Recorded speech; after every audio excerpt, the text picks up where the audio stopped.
Start. Hi, I am Dr. Swarup Solanke. I am Dr. Pradnya Dore. Hi, I am Dr. Varsha. Stay healthy and happy International Yoga Day. Hello friends, this is Dr. Pradnya. Wish you a very healthy International Yoga Day. Today is International Yoga Day.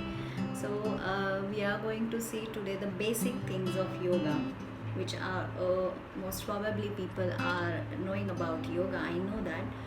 But you guys are doing a postural yoga, like the performance of the posture is called postural yoga, which is called asana.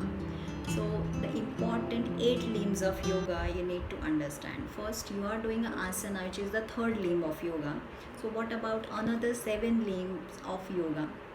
So if you will perform your complete yoga along with 7 limbs, another 7 limbs of yoga, definitely yoga gives you a physical health. But if you go ahead with another limbs of yoga also, definitely you will get a mental health also.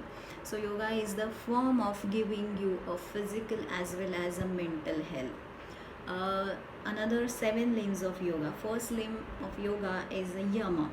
Yam is the external discipline. Second is niyama. Niyam is the internal discipline. Then third one is the asana, which usually people does it with the basic postures of yoga. So third is asana. Then fourth is a pranayama. Pranayama is a control of breath. I'll tell you later on the importance of pranayama in yoga. Then the fifth is pratyahar. Pratyahar is the withdrawal of senses. Then the sixth is dharana. Dharana is the concentration. And then 7th is a dhyana. Dhyana is the meditation. And the 8th is a samadhi. Samadhi is a union or integration. These are the 8 limbs of yoga.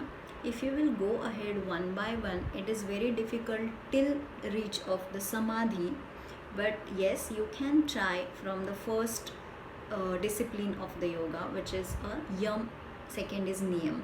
So you start doing yoga with the yam, niyam, and then asana. If you will do this all 3, you will automatically come on the pranayama and pratyahar. If you will reach up to pratyahar is a withdrawal of senses. So automatically your body or your senses will train you towards dharana. Dharana is the concentration. So these first 6 limbs of yoga, very very important of a yoga. Then later on I'll come to the point of pranayam. First I need to tell you, after dharana there is a 2 limbs, which is the dhyan and samadhi.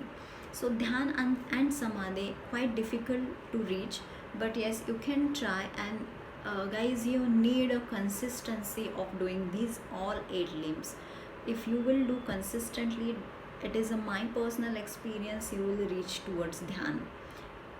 It takes a longer time to reach to dhyan, but yes, 100% you will reach towards dhyan. Now we'll see the pranayama. What is pranayama? Without pranayama, performance of posture has no importance. If you will perform your postures, yoga postures, along with the inhalation and exhalation technique, will only gives you a benefit of yoga. Otherwise, only performance of stretching or yoga will never give.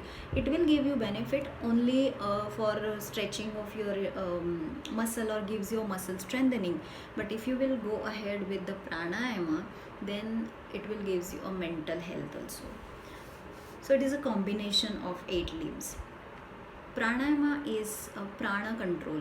Prana control means synchronization of a breathing control. Inhalation and exhalation needs to be controlled or needs to be synchronized by a specific ratio. And that ratio, if you will perform your inhalation and exhalation with the specific ratio, then only it will gives you the benefit. The study demonstrated that experienced yogi could voluntarily lower and control or maintain their respiration rate, RR. The normal person has a 12 to 16 breath per minute, but the experienced yogi has a 2 to 3 breaths per minute. So see the difference, guys. So if you will consistently perform a breathing technique or performance of synchronization of breathing along with your asanas, it will help to release your anxiety, because this study shows that slow breathing increases a cardiac vagal baroreflex sensitivity, which is called BRS, cardiac vagal baroreflex sensitivity, and it improves O2 saturation, and it lowers the blood pressure and reduces the anxiety. So for anxiety and for depressive patient, postural yoga along with breathing technique improves their condition of anxiety and depression, definitely. Thank you for watching, guys. You just go ahead with the healthy life, doing yoga regularly with pranayama. Thank you so much.